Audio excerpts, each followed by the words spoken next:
नमस्कार। अभी पिछले दिनों देश के 5 राज्यों में जो विधानसभा चुनाव हुए, उसमें जो परिणाम निकल कर आए उसके संदेश बहुत ही साफ है। हालांकि सबसे महत्वपूर्ण राज्य पश्चिम बंगाल रहा, जिस पर पूरे देश बल्कि विदेश की भी नज़र टिकी हुई थी वहाँ के परिणाम पर, क्योंकि वहाँ पिछले 10 वर्षों से तृणमूल कांग्रेस ममता बनर्जी के नेतृत्व में सत्ता पर आसीन है और इस बार केंद्र में सत्तारूढ़ और अनेक राज्यों में सत्तारूढ़ भारतीय जनता पार्टी ने अपनी पूरी ताकत पश्चिम बंगाल में झोंक दी थी और उनका लक्ष्य था कि येन केन प्रकारेण पश्चिम बंगाल की सत्ता पर कब्जा किया जाए, ममता बनर्जी को अपदस्थ किया जाए। इसके लिए कहा गया, आरोप लगा और मैं समझता हूं आरोप में दम भी है कि भारतीय जनता पार्टी व केंद्र सरकार ने साम दाम दंड भेद की नीति पर चलते हुए आक्रामक चुनाव प्रचार वहां किया।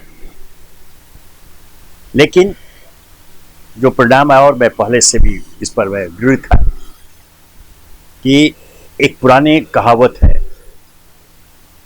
जो कभी आज़ादी की लड़ाई के समय कहा गया था कि what Bengal thinks today India thinks tomorrow.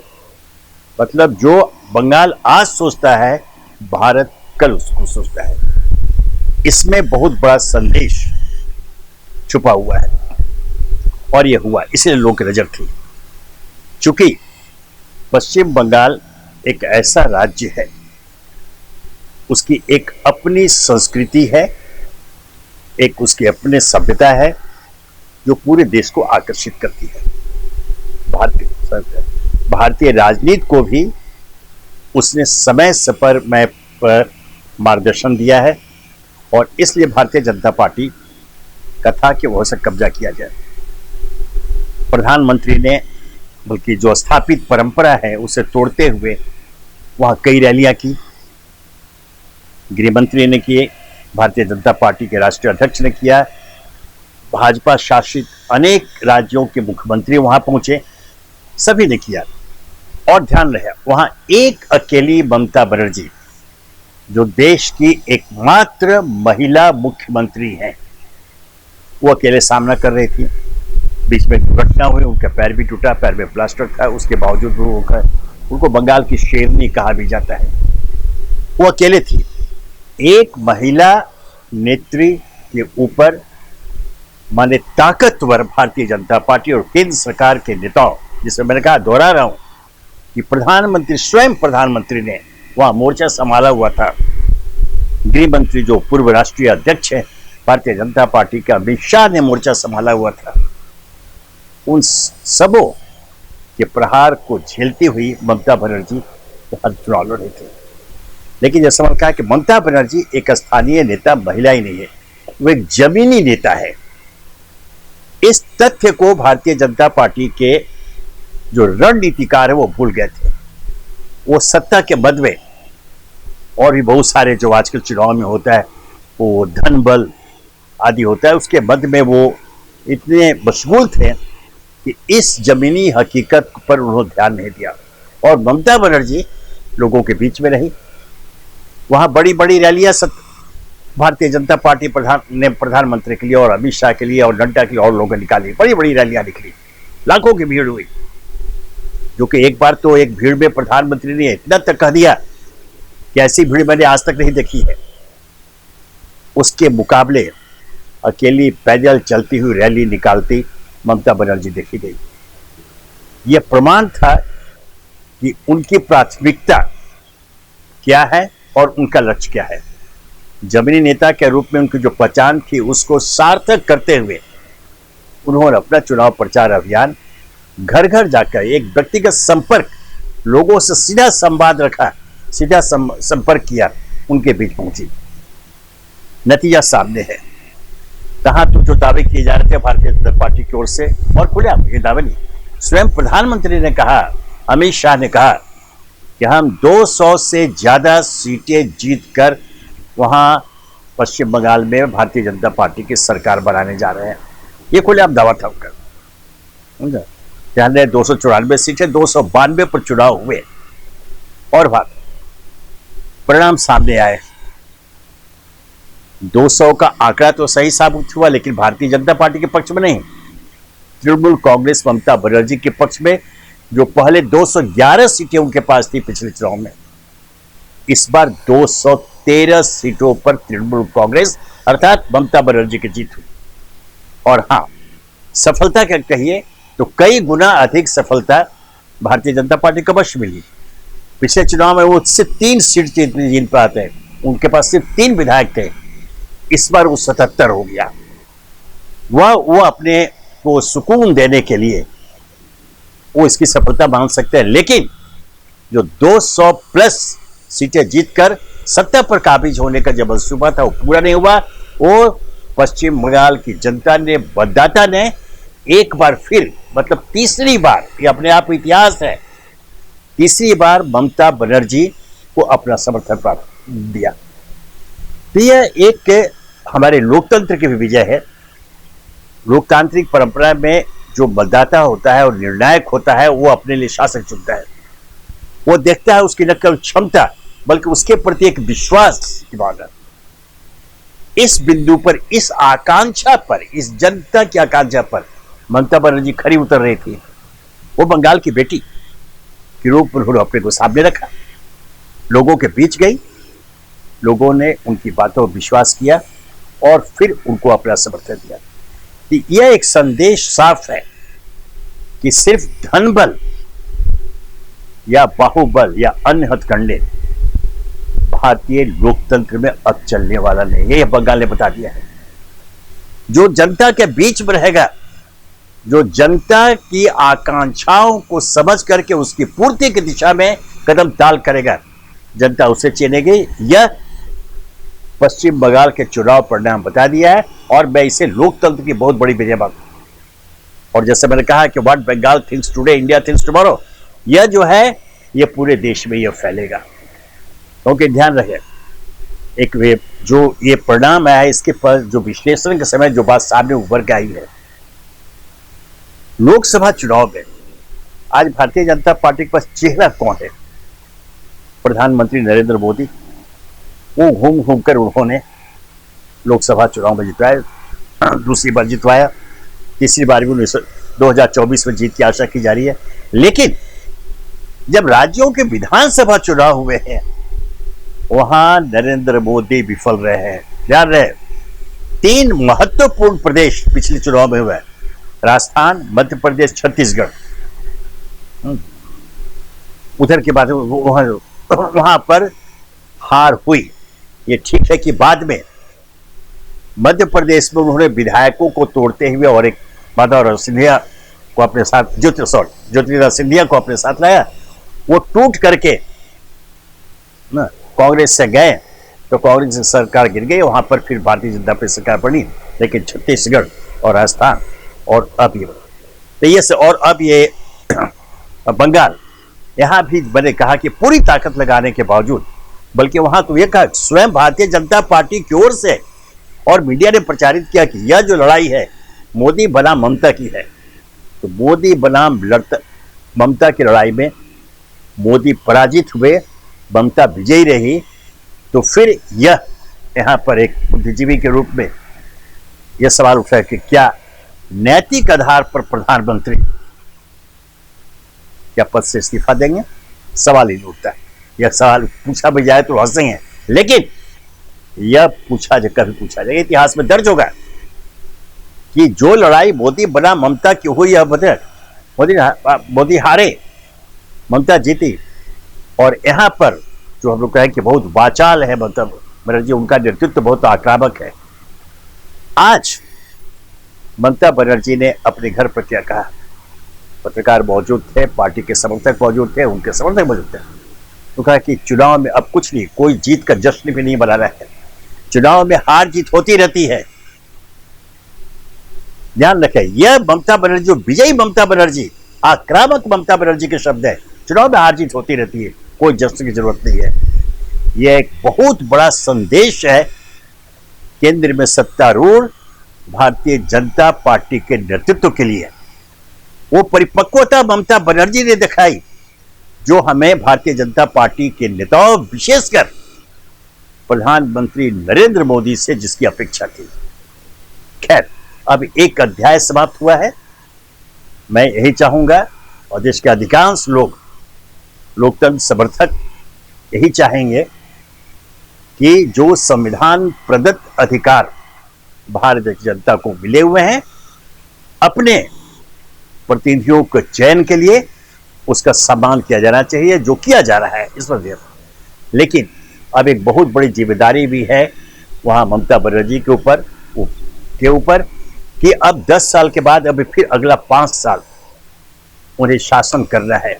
एक आदर्श स्थापित करें, एक ऐसा मॉडल सामने रखें लोकतांत्रिक देश में कि ताकि अन्य प्रदेश के लोगों को, नेताओं को, राजनीतिक दलों को एक अनुकरणीय दृष्टांत के रूप में सामने मिले जिस पर वो चल सके। क्योंकि देखिए, ये भारत का संविधान है जिसने देश को लोकतांत्रिक अधिकार आधार पर एकजुट करके रखा है।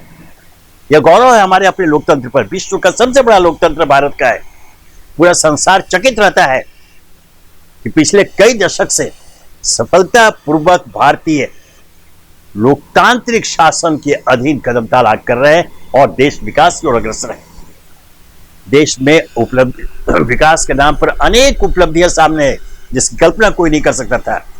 जब हम आजाद हुए थे, भूलिए नहीं, हमारे देश में एक सुई भी नहीं बनती थी और आज हम स्पुतनिक बना रहे हैं, हवाई जहाज बना रहे हैं, आज हम रॉकेट बना रहे हैं, आज परमाणु बम बना रहे हैं, आज हम सब देश इतना आगे गया है।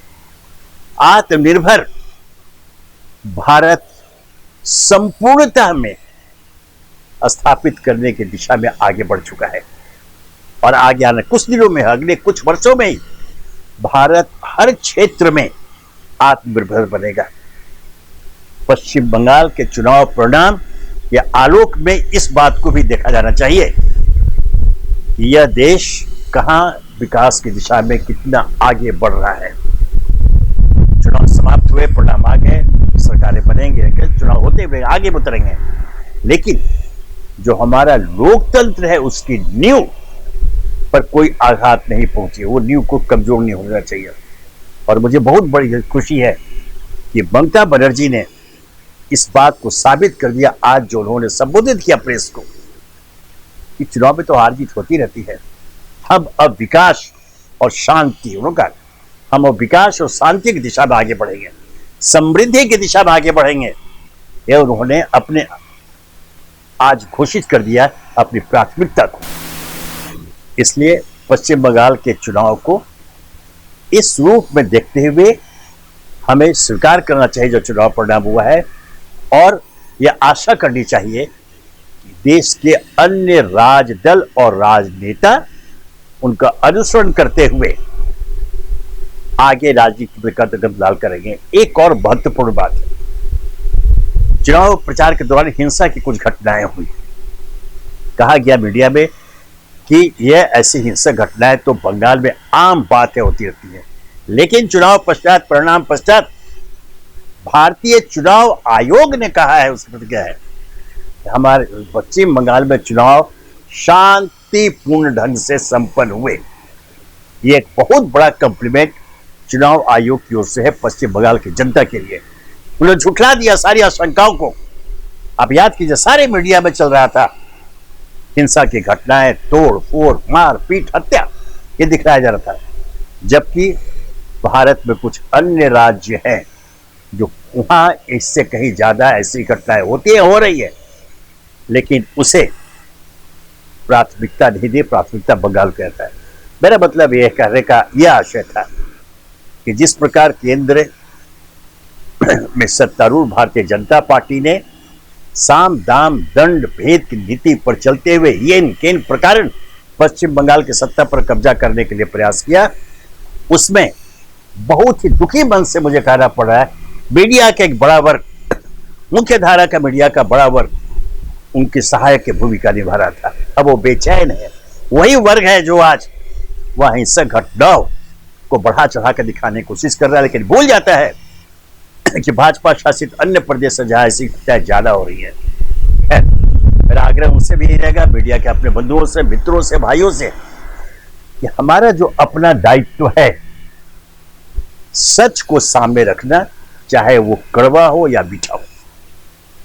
हम अपने विचार दे सकते हैं, विचार रख सकते हैं, लेकिन वो विचार लोकतांत्रिक हो, राष्ट्र हित में हो, देश हित में, समाज हित में हो, जनहित में हो, किसी एक दल विशेष के समर्थन में या विपक्ष में नहीं। इसलिए जो कहा कि पश्चिम बंगाल का चुनाव परिणाम जो है, पश्चिम बंगाल में जो राजनीतिक जो घटना हुई है, वह एक मिसाल के रूप में भारतीय राजनीति में, भारतीय लोकतंत्र में स्थापित होने जा रही है। ये तो हुआ जैसे मैंने पश्चिम बंगाल, चूंकि सबसे महत्वपूर्ण पश्चिम बंगाल था, जैसे मैंने बताया कि पूरे देश विदेश की निगाहें लगी हुई थी। जो अन्य राज्यों में तमिलनाडु, केरल, असम, तो यहां पर यह ध्यान रखने की बात है पुडुचेरी कि एक असम में जहां पर भारतीय जनता पार्टी अपनी सरकार को बरकरार रखने में कायम रही है, बाकी दक्षिण तमिलनाडु, केरल में शून्य रहा, उससे कोई सफलता नहीं मिली। पुडुचेरी वो था पहले से एक छोटा है, उसको केंद्र शासित प्रदेश है, उसमें कोई गया। लेकिन यह संदेश भारतीय जनता पार्टी के नेताओं को मंथन करने का विषय है कि वहां भी देखिए, असम में भी कांग्रेस ने उनको बहुत जबरदस्त जो फाइट किया। आशा तो की यार कि सरकार शायद होने जाए, लेकिन अब जो हुआ सामने, वहां भारतीय जनता पार्टी रह गई। तो इस तरह से ये पांचों जगह, अब अगर बंगाल के साथ और 4 राज्यों को मिला दें, तो भारतीय जनता पार्टी बुरी तरह विफल नजर आ रही है। भारतीय जनता पार्टी के नेतृत्व के लिए ये चिंतन, मनन, मंथन का विषय है कि ऐसा क्यों हो रहा है।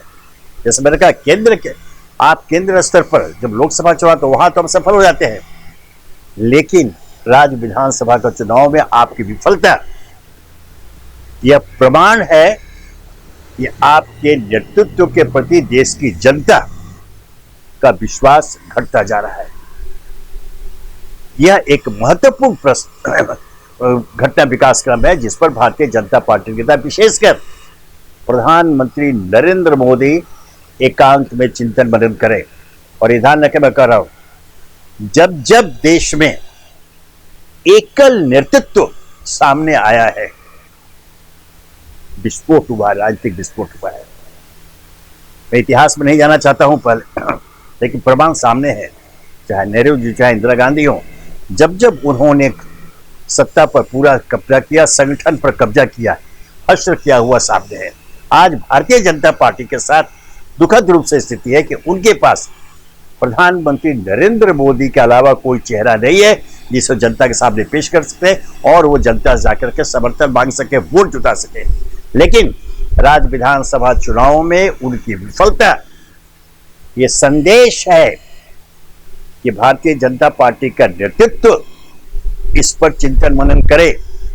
और हर राज्यों में, अगर आप राष्ट्रीय पार्टी, विश्व की सबसे बड़ी पार्टी के रूप में आप दावा करते हैं, तो हर राज्य में आप अपने संगठन को मजबूत करें और स्थानीय नेतृत्व को डेवलप करें। केंद्र में सारी सत्ता का जो है सूत्र केंद्र नहीं केंद्रित होने दें। प्रदेश स्तर पर नेतृत्व का विकास करें, तब आप जो अभी दावा कहते हैं कि हम अगले 50 वर्षों तक शासन करेंगे, आप 500 वर्षों तक कर सकते हैं।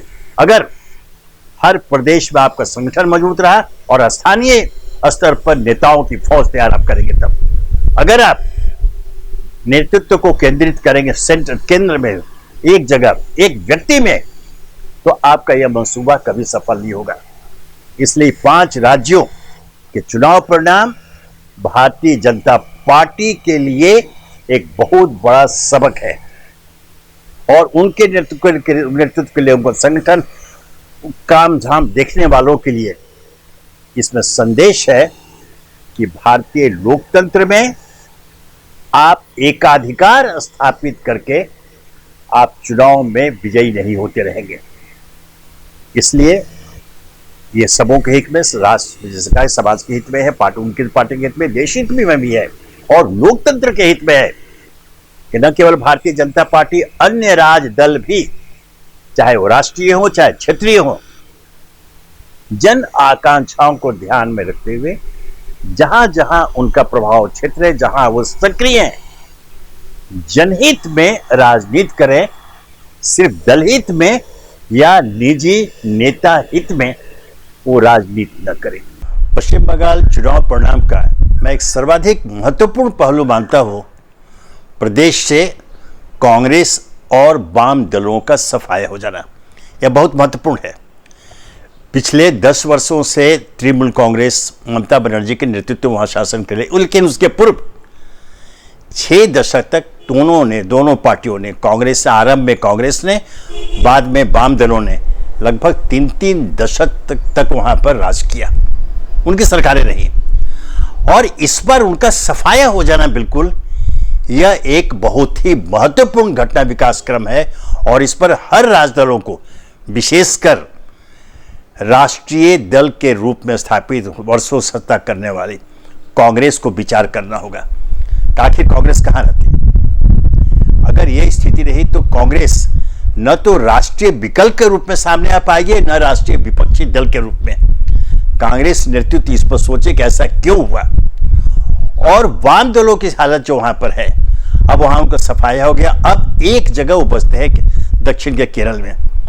अगर यह स्थिति रही तो आने वाले दिनों में तो शायद यह भी हो जाए कि उनको राष्ट्रीय दल के रूप में उनकी मान्यता समाप्त करनी पड़ जाए, वो एक क्षत्रिय दल के रूप में सम्मिलित कर जाएंगे। यह कैसे हुआ? मैंने कहा कि सर्वाधिक महत्वपूर्ण पहलू यह है, इस पर चिंतन मनन राजदलों के साथ साथ विचारकों, राजनीतिक विश्लेषकों को करना होगा कि वहां की जनता ने इस बार, वहां के मतदाता ने वो जो क्लियर कट मैंडेट दिया, पक्ष मैंने सत्ता के लिए तृणमूल कांग्रेस को और विपक्ष के लिए उन्होंने भारतीय जनता पार्टी को चुना। मतलब 2 दलों के बीच में मत का विभाजन हुआ। यह ध्यान रहे कि इसकी मांग देश में बहुत आरंभ से ही लोकतंत्र समर्थक करते आ रहे हैं। हमारे यहाँ जो बहुत सारे जो छोटे छोटे क्षेत्रीय दलों का जो उदय हुआ और वोटों का जो बंटवारा होने लगा, उसका लाभ कुछ राष्ट्रीय दल उठाते रहे। होता था कि एक सत्ता पक्ष, एक विपक्ष, मजबूत विपक्ष रहे, 2 दल रहेंगे, तब जनता को चयन करने में आसानी होगी। वह काम के आधार पर, उनके परफॉर्मेंस के आधार पर, उनके वादों के आधार पर, उनको चुनावी घोषणाओं के आधार पर वो मत देने के लिए अन्य जनता मतदाता को प्रेरित कर पाएंगे। तो यह बंगाल, जैसे कहा कि बंगाल के विषय में कहा था कि जो आज बंगाल सोचता है हिंदुस्तान बाद में सोचता है, यह उसमें भी नहीं थे। बंगाल ने रास्ता दिखला दिया है। जो मांग आज़ादी के बाद से हमेशा होती रही कि जो वोटों का बंटवारा रोका जाए, वो बंगाल ने दिखा दिया। पक्ष और विपक्ष में जिनको सत्ता के पक्ष में देना था उन्होंने तृणमूल कांग्रेस को दिया, बाकी मजबूत विपक्ष के रूप में अपनी उपस्थिति दर्ज की भारतीय जनता पार्टी ने, जनता उसके साथ गई।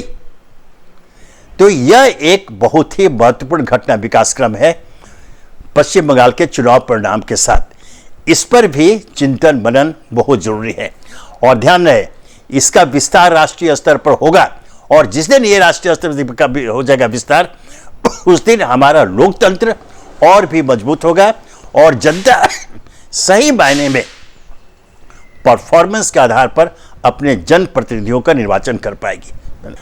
कुछ राजनीतिक विश्लेषकों का यह मानना है कि कहीं न कहीं कांग्रेस की ओर से और कुछ मायने में वाम दलों की ओर से भी ऐसा प्रयास किया गया कि भारतीय जनता पार्टी को रोकने के लिए, मैंने जैसे कहा कि बंगाल बहुत महत्वपूर्ण प्रदेश बनता था और प्रतिष्ठा का प्रश्न बना करके वहां प्रधानमंत्री और भारतीय जनता पार्टी के नेता वहां चुनाव लड़ रहे थे। उनको रोकने के लिए स्वयं भी कांग्रेस और वाम दलों की ओर से बहुत ज्यादा प्रयास नहीं किए गए। ध्यान रहे, वाम दल तो वहां सीमित ही है। कांग्रेस का कोई भी राष्ट्रीय नेता, सोनिया गांधी हो, प्रियंका गांधी हो, राहुल गांधी हो, कोई भी बंगाल चुनाव प्रचार में नहीं गया।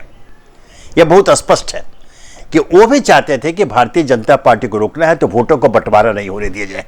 इसलिए उन्होंने एक रणनीति के तहत वहां चुनाव सफर अपने को अलग रखा उनके जो समर्थक थे, कहीं ना कहीं उन्होंने शायद संदेश दिया होगा, उनके वोटों का जो है वो जो पंच है बहुत बहुमत का है वो तृणमूल कांग्रेस के पक्ष में गया, और जो विपक्षी थे, तृणमूल कांग्रेस के जो विरोधी थे, वो आ गया भारतीय जनता पार्टी पहुंचे। तो मैं मानता हूं कि यह एक बहुत ही शुभ संकेत है भारतीय लोकतंत्र के लिए, चूंकि यह आरंभ से ही यह मांग रही है विश्लेषकों की, विचारकों की, कि देश में दो मजबूत दल हों, जिसको एक सत्ता पक्ष या विपक्ष बांटे, और जो परफॉर्मेंस के आधार पर जनता जिनका चयन कर सके, मतदाता जिनका चयन कर सके। पश्चिम बंगाल ने एक उदाहरण प्रस्तुत किया है, और इसे आदर्श मानकर मैं समझता हूं आने वाले दिनों में अन्य प्रदेश सरकारें राष्ट्रीय स्तर, अनेक जो प्रदेश राजदल हैं, राष्ट्रीय स्तर पर इस प्रयोग को सफल करेंगे, तब हमारा लोकतंत्र और भी मजबूत हो जाएगा, और जो मूल कल्पना थी भारतीय लोकतंत्र की, पक्ष विपक्ष में, है ना, वो सामने आएगा, और जनता तब अपने पसंद के प्रतिनिधियों को निर्वाचित कर पाएगी। धन्यवाद।